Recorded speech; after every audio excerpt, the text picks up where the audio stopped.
పిత పుత్ర పవిత్ర ఆత్మనామమున ఆమెన్. గౌరవనీయులైన సహోదరి సహోదరులారా, మీకందరికీ ఈనాటి పవిత్ర దేవుని యొక్క దివ్యవాక్య ధ్యానమునకు మేము సాదరంగా స్వాగతం పలుకుతున్నాను. ఈరోజు మన ప్రభువు అనుగ్రహించినటువంటి పవిత్ర వాక్య వచనాలు మొదటి పట్టణము ఆది గ్రంథము 14వ అధ్యాయము 18వ వచనం నుంచి 20వ వచనం వరకు, రెండవ పట్టణము పునీత పౌలు గారు కొరింథీయులకు రాసిన మొదటి పత్రిక 11వ అధ్యాయము 23వ వచనం నుంచి 26వ వచనం వరకు, మూడవ పట్టణము లోకగారి సువార్త 9వ అధ్యాయము 11వ వచనం నుంచి 17వ వచనం వరకు. ఈనాటి పవిత్ర వాక్యం యొక్క ముఖ్య అంశము దివ్యసప్రసాద మహోత్సవం. ముందుగా గౌరవనీయులైన సహోదరి సహోదరులారా, మనము ఈ వాక్య ధ్యానమునకు వెళ్ళే ముందు మీకందరికీ మన ప్రభు అయిన యేసుక్రీస్తు పవిత్ర నామమున దివ్యసప్రసాద మహోత్సవ శుభాకాంక్షలు తెలియజేస్తున్నాను. గౌరవనీయులైన సహోదరి సహోదరులారా, మీకందరికీ ఒక ప్రశ్న. అనుదినము లేక ప్రతిరోజు ఈ ప్రపంచంలో గొప్ప అద్భుతం జరుగుతుందని మీకు తెలుసా? అది కూడా ప్రతి పవిత్ర తిరుసభ యొక్క దేవాలయాల్లో లేక రోమన్ కథోలిక దేవాలయాల్లో. ఆ అద్భుతం ఏంటో తెలుసా? అదేంటంటే, పవిత్ర దివ్య బలి పూజలో లోకరక్షకుడు మన నాథుడైన యేసుక్రీస్తు తన త్రిత్వేకంతో పరలోకములో ఉన్నటువంటి దేవదూత గణములతో భూమిపైకి దివ్య పూజ బలిలో దిగిరావటం. అది కూడా పవిత్ర దివ్య సప్రసాద సాంగ్య సమయంలో. ఇప్పుడు ఈనాటి పండుగ సందర్భంగా అసలు మన ప్రభు అయిన దేవుడు దివ్య పూజ బలిని ఏర్పాటు చేయటంలో ప్రధాన ఉద్దేశం ఏమిటి అనే విషయం మనం తెలుసుకుందాం.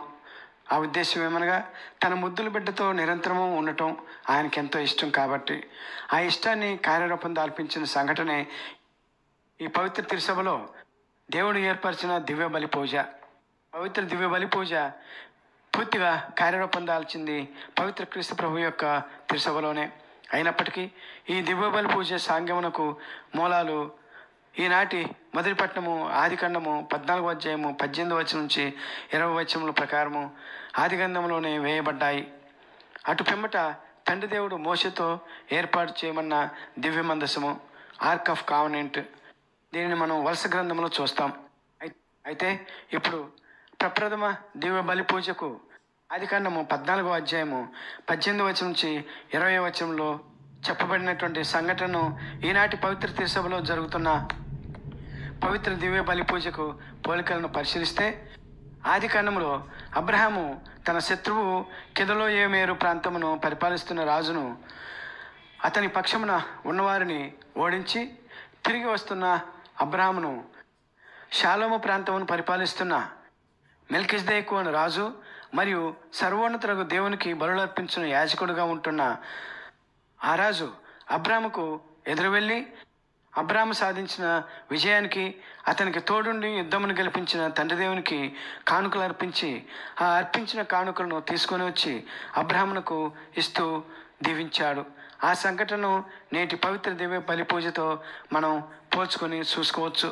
గౌరవనీయులైన సహోదరి సహోదరులారా, ఈ పోలిక ఎలాగంటే, మెల్కిజెదెకు అను రాజును తండ్రి దేవునిగా పోల్చుకొని అబ్రామును క్రీస్తు ప్రభువుగా భావిస్తే, అబ్రాము ఓడించిన కెదొర్లాయోమెరు అను రాజును సాతానుగా భావిస్తే, అబ్రాము విజయాన్ని మెల్కిజెదెకు పొగుడుతూ తండ్రి దేవుని స్తుతించినట్లుగా తండ్రి దేవుడు కూడా తన కుమారుడు క్రీస్తు ప్రభువు సాతానును దానికి అత్యంత ప్రీతిపాత్రమైన మరణమును గెలిచి మృత్యుంజయుడై మోక్షరాజ్యమునకు వెళ్ళే సమయంలో తండ్రి దేవుడు తన దూతగణములతో తన కుమారుడైన యేసుకు ఎదురు వెళ్ళి యేసుక్రీస్తు ప్రభువును తన యొక్క సన్నిధానానికి లేక మోక్షరాజ్యానికి ఆహ్వానించిన సమయాన్ని అబ్రాము మరియు మెల్కిజెదెకులు కలిసిన సందర్భంతో పోల్చుకోవచ్చు.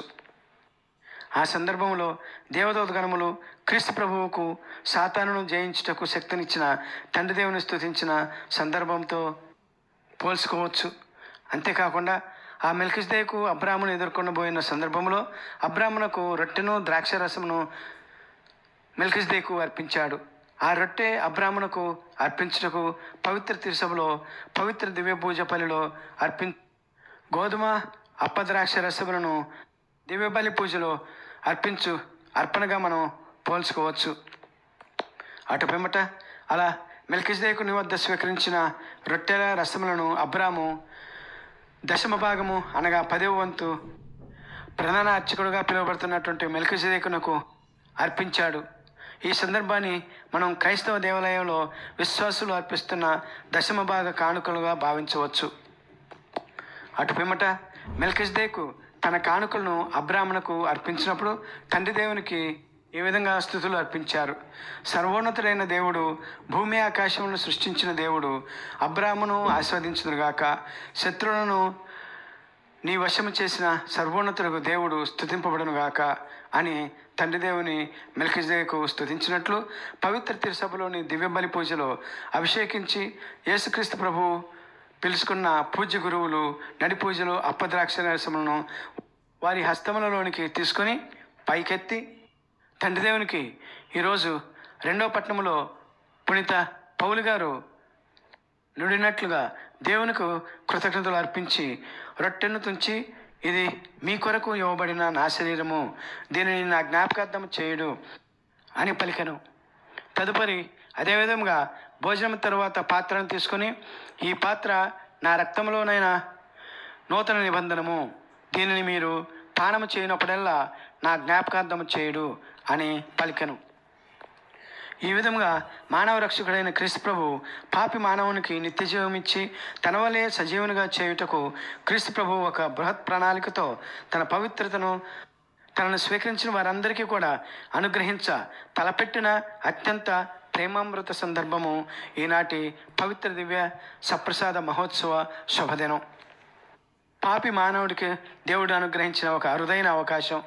ఈ అవకాశాన్ని ఈ మానవుడు ఎలా పొందుతాడు? పవిత్ర సజీవ క్రీస్తు ప్రభుని శరీర రక్తములను జీవాహారమును స్వీకరించుటకు ఎవరు అర్హులు అని హైందవులకు సందేహం రావచ్చు. ఈ సందేహములకు సమాధానం నేడు సువార్త, లోకగారి సువార్త 9వ అధ్యాయము 11వ వచనం నుంచి 17వ వచనం ద్వారా మనం తెలుసుకోవచ్చు.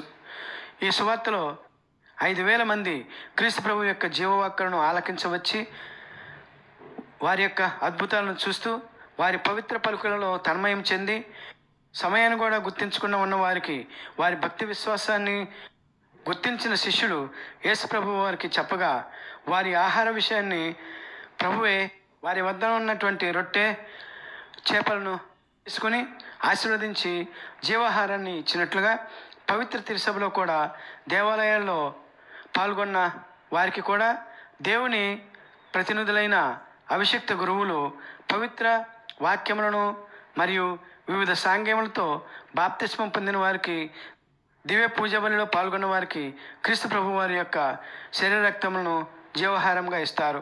వారు మాత్రమే జీవవంతులై ఉత్తానులై సజీవ దేవుడైన యేసుక్రీస్తు ప్రభు వలె తండ్రి చెంతకు వెళ్ళటకు అర్హత పొందుతారు. కావున గౌరవ సహోదర సహోదరి, ఇంత గొప్ప బృహత్ ప్రణాళికలతో నీ నా మరియు మనందరిపై తండ్రి దేవునికి ఉన్న అమితమైన ప్రేమకు సజీవ నిదర్శనమే ఈ పవిత్ర దివ్య సప్రసాద మహోత్సవ సందర్భం. ఈ విధంగా క్రైస్తవులకు వరప్రదాత, ప్రేమమయుడు భూలోకంలో మానవునిగా ఉన్న సమయంలోనే పరలోక ప్రయాణానికి జీవమిచ్చు దివ్య సప్రసాద వ్యవస్థాప కథనం. అయితే గౌరవనీయులైన సహోదరి సహోదరులారా, పవిత్ర దివ్య బలి పూజలో దివ్య సప్రసాదం ద్వారా తండ్రి అయిన యెహోవాదేవుని యొక్క కుమారుడైన యేసుక్రీస్తు ప్రభువును స్వీకరించిన పిమ్మట తన్మయత్వంతో ఎవరైనా ఇదిగో ఈ ప్రార్థనను చేసుకుంటే దేవుని యొక్క కృపకు పాత్రలం కాగలం. దేవుని దీవెనలు పొందుటకు అనువైన ప్రార్థన యేసుక్రీస్తు ప్రభువు మన హృదయాల్లోకి వచ్చినప్పుడు వేడుకునే ప్రార్థన. అది ఈ విధంగా ఉంటుంది. ఎవరైనా వ్యక్తిగతంగా కానీ సంఘటితంగా కానీ దివ్య బలి పూజలో పాల్గొన్న తర్వాత దివ్య సప్రసాదం స్వీకరించిన పిమ్మట ఈ ప్రార్థనను ఎలా చెప్పుకోవచ్చు? దివ్య సప్రసాదనాథుడికి వేడుకోలు ప్రార్థన. ఆదిను అంతము లేనివాడా, ఆదిను అంతమును కలిగిన మమ్ము కరుణించి అనంతముగా ప్రేమిస్తున్న దివ్య హృదయమా, మా మీద దయగనుండండి. అంధకార బంధురమైన బ్రతుకులకు ఉదయించు భానుడివై రావా, దివ్య సప్రసాద హృదయమా, మా మీద దయగనుండండి. చితికిన బ్రతుకులను, ఛిద్రమైన జీవితాలను చేరదీసి మీ శక్తిగల హస్తాలతో చేరదీయగలదేవా, ఓ క్రీస్తు దివ్య హృదయమా, మా మీద దయగనుండండి. చితికిన బ్రతుకులను, ఛిద్రమైన జీవితాలను మీ శక్తిగల హస్తాలతో సరిదిద్దగల దేవా, మా మీద దయగనుండండి. దుఃఖభరిత జీవితాలను, నవ్విపోవు బ్రతుకులను ఓదార్చగరావా, ధైర్యం నింపగరావా, ఓ యేసుక్రీస్తు దివ్య హృదయమా మా మీద దయగానుండండి. స్వార్థం నిండిన ఆలోచనను, కృతజ్ఞత లేని తలంపులతో నిండిన మమ్ము క్షమించగరావా? మీ దీవెనలతో నింపగరావా? కృతజ్ఞతగా ఉండగా చేయుమా ఓ క్రీస్తు దివ్య హృదయమా మా మీద దయగానుండండి. మోసాలు చేసి, నేరాలు చేసి నిలకడ కోల్పోయిన మా తలంపులకు నెమ్మదినివ్వగరావా? ఓ యేసుక్రీస్తు దివ్య హృదయమా మా మీద దయగానుండండి. కోపాలతోనూ క్షణిక ఆవేశాలతోనూ కన్న తల్లిని, పెంచిన తండ్రిని ద్వేషించి దూషించు మమ్ము క్షమించగరావా? ఓ యేసుక్రీస్తు దివ్య హృదయమా మా మీద దయగానుండండి. ప్రేమించు భర్తను, ఆదరించు అత్తామామను అసహించుకొని దూరంగా వెళ్ళిన మమ్ము ఆదరించగరావా? వారి చెంతకు మమ్ము చేర్చవా? ఓ యేసుక్రీస్తు దివ్య హృదయమా మా మీద దయగానుండండి. తోడుగా ఉండు భార్యను, ధైర్యమిచ్చు అత్తమామను తోలనాడి తొందరపడ్డ నాకు నెమ్మదినివ్వగా వారి చెంతకు చేర్చవా? ఓ యేసుక్రీస్తు దివ్య హృదయమా మా మీద దయగానుండండి. కన్న తల్లిదండ్రులను ఆప్యాయతనిచ్చు కుటుంబీకులందరినీ అవిధేయించు నన్ను హక్కున చేర్చుకొనగరావా? యేసుక్రీస్తు దివ్య హృదయమా మా మీద దయగానుండండి. సంపాదనే ధ్యేయంగా, సంపదే దైవంగా, ఆ సంపదే జీవితంగా జీవితమంతా గడిపి జీవితాన్నే కోల్పోయిన నాకు నూతన జీవితమును ఇవ్వగరావా? ఓ యేసుక్రీస్తు దివ్య హృదయమా మా మీద దయగానుండండి. కోపమే ఆయుధంగా, దౌర్జన్యమే టాలెంట్గా, బెదిరింపే బ్రతుకుగా బ్రతికే పోగొట్టుకున్న మాకు బ్రతుకుటకు దారి చూపవా? ఓ యేసుక్రీస్తు దివ్య హృదయమా మా మీద దయగానుండండి. కక్షతో కక్ష సాధింపుకై కారుణ్యం కోల్పోయి కఠినుడుగా, కరుడు తేలిన క్రూరుడుగా కృంగిపోయిన నాకు కారుణ్యం దయచేవా? కరుణ కలిగిన ఓ యేసుక్రీస్తు హృదయమా మా మీద దయగానుండండి. శక్తి ఉంది కదా అని భక్తిహీన పనులు చేసి అశాశ్వత శక్తి అని గుర్తెరగక శక్తిహీనుడైన నాకు మీ ఆధ్యాత్మిక శక్తినివ్వవా? ఓ యేసుక్రీస్తు దివ్య హృదయమా మా మీద దయగానుండండి. కరుడనైన నా బ్రతుకు నశ్వరమని గుర్తించక నవ్విపోవు పనులు చేసి నిలువలేకున్నానయ్యా, మీ ముందుకు రాలేకున్నానయ్యా. ఓ యేసుక్రీస్తు దివ్య హృదయమా మా మీద దయగానుండండి. పచ్చని ఆకు వాడిపోతుందని తెలిసి అందమైన నా దేహం నగారుద్దని మరచి, బాధ్యతలు మరచి, బంధుత్వాలు విడిచి కోరికల బండినెక్కి కోరబడిపోయానయ్యా. సాయం చేయగరావా? ఓ యేసుక్రీస్తు దివ్య హృదయమా మా మీద దయగానుండండి. అధికారమును అందలం ఎక్కి ఆ అందలం ఎక్కించిన నిన్ను మరచి, నీవు చూపిన మార్గం తప్పి అక్రమ మార్గాన నడిచి నాకు తోడుగా ఉండు నీకు దూరంగా వెళ్ళానయ్యా. దారి కానకున్నానయ్యా, దారి చూపగరావా? ఓ యేసుక్రీస్తు దివ్య హృదయమా మా మీద దయగానుండండి. పాపం చేయకు అన్నావు, పాపపు బ్రతుకు వద్దన్నావు, పాపపు చీకటిలోకి చేరకన్నావు, పాపపు జీవితం వేడకన్నావు. చివరకు పాపనైన నాకే మీ ప్రాణమే ఇచ్చావు. అయినా వాటిని లెక్క చేయక పాపాలెన్నో చేసి పాపి ఊబిలో కూరుకున్నానయ్యా. నన్ను కాపాడగరావా? ఓ యేసుక్రీస్తు దివ్య హృదయమా మా మీద దయగానుండండి. మట్టినైన నాకు ప్రాణమిచ్చావు, ప్రాణమిచ్చి నాకు ఈ భూమినిచ్చావు. భూమితో నేను తృప్తి పొందక భగవంతుని అవ్వాలని ఆశపడ్డాను. ఆ ఆశతోనే అధంపాతాలలో పడ్డాను. నాకు అపన్నహస్తం ఇవ్వవా? ఓ యేసుక్రీస్తు దివ్య హృదయమా మా మీద దయగానుండండి. ఈ ప్రకృతి నీదన్నావు, నాకు ఆధిపత్యం ఇచ్చావు. ఇవి ఇచ్చిన నిన్ను మరచి నీవు ఇచ్చిన వీటినే కొలుస్తూ వీటినే ఆరాధిస్తూ నిర్వీర్యమయ్యానయ్యా. నీ దయకు దూరమయ్యానయ్యా. నా దరిచేరి నాకు శక్తినీయమయ్యా. ఓ యేసుక్రీస్తు దివ్య హృదయమా మా మీద దయగానుండండి. మీ దివ్యనామమును సైతం ఉచ్చరించే అర్హత లేని నాకు సోదరునిగా, నీ సోదరిమణిగా ఎంచి మా కొరకు నిరంతరం తండ్రి దేవుని వేడుతున్న ఓ యేసుక్రీస్తు దివ్య హృదయమా మా మీద దయగానుండండి. మీ సోదరులమైన మా రక్షణకై శిలోపై వ్రేలాడుతూ మీ దేహం నుండి చివరి రక్తము నీరు స్రవించాంతగా ప్రాణమిచ్చిన దేవా, ఓ యేసుక్రీస్తు దివ్య హృదయమా మా మీద దయగానుండండి. నీ పాపంతో పని లేదు, నీ ప్రాంతంతో పని లేదు, నీ దేశంతో పని లేదు, నీ భాషతో అస్సలే పని లేదు. నీవు నా ప్రతిరూపానివి, నన్ను విశ్వసించు, తండ్రి దేవుని స్తుతించు అంటూ అందరినీ హక్కును చేర్చుకున్న దేవా, ఓ యేసుక్రీస్తు దివ్య హృదయమా మా మీద దయగానుండండి. తండ్రి దేవుని తనయుడా, తక్కించుకున్న పుత్రుడా, తప్పిపోయిన తప్పులు చేస్తున్న మమ్ము తండ్రి చెంత చేర్చ ప్రాణత్యాగం చేసిన పావనాత్ముడా, ఓ యేసుక్రీస్తు దివ్య హృదయమా మా మీద దయగానుండండి. ప్రాణత్యాగంతో ఆగక మీ దివ్య దేహ రక్తాలతో మాలోకొచ్చి మమ్ము మీలా మార్చి మీ దివ్య దేహంతో మమ్ము తండ్రి దేవుని సన్నిధి చేర్చాలని అనునిత్యం దివ్య సప్రసాద రూపంలో దివ్య మందసమున కొలువై ఉంటున్న ఓ యేసుక్రీస్తు దివ్య హృదయమా మా మీద దయగానుండండి. సమస్తము మీదై ఉన్న ఆ సమస్తమును విడిచి ఏమీ లేని వాడిలా నిర్జన ప్రదేశాల్లో పరదేశిగా ఉండుటకు పరలోకము నుండి దిగి వచ్చిన పావనాత్ముడా ఓ యేసుక్రీస్తు దివ్య హృదయమా మా మీద దయగానుండండి. ప్రేమకు ప్రతిరూపమా, దయకు నిజరూపమా, జాలికి జన్మస్థలమా, కరుణకు తరగని కారుణ్యమా ఓ యేసుక్రీస్తు దివ్య హృదయమా మా మీద దయగానుండండి. తండ్రికి ప్రియమైన కుమారా, ఆత్మతో నిండిన పుత్ర, మనిషికై మరణించిన క్రీస్తు మా మీద దయగానుండండి. దివ్య బలి పూజలో దివిని భూకి దింపు ఓ యేసుక్రీస్తు దివ్య హృదయమా మా మీద దయగానుండండి.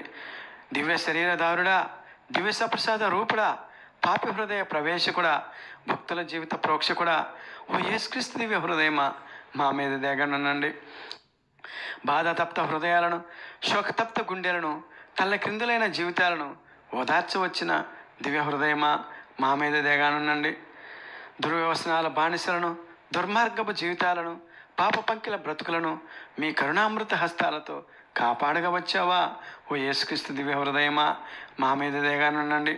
మీ పవిత్ర ఆలయాల్లోకి వచ్చిన మమ్ము దయతో మా పాపాలు మన్నించి మా హృదయాలు శుద్ధి చేసి మా హృదయాలను మీ కోవెలలుగా మార్చి మాలో కొలువై ఉండు కరుణ హృదయమా యేసుక్రీస్తు దివ్య హృదయమా మా మీద దయగానుండండి.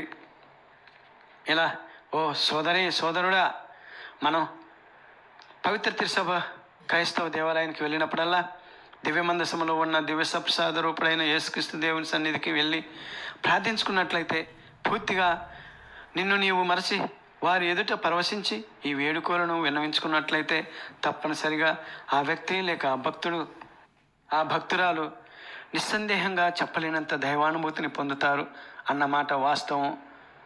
ఒకసారి ఈ ప్రార్థనను దివ్య సప్రసాదం ముందు వేడుకొని చూడండి, వాస్తవం మీకు అర్థమవుతుంది. ఈ భాగ్యాన్ని ఇచ్చిన మన ప్రభు అయిన యేసుక్రీస్తునాథునికి కృతజ్ఞత తెలుపుకుంటూ ఈ యొక్క వాక్యంను ముగించుకుందాం. పిత పుత్ర పవిత్రాత్మ నామమున ఆమెన్. దివ్య సప్రసాదనాథుడు మనందరిని దీవించి కాచి కాపాడుదురుగాక. ఆమెన్.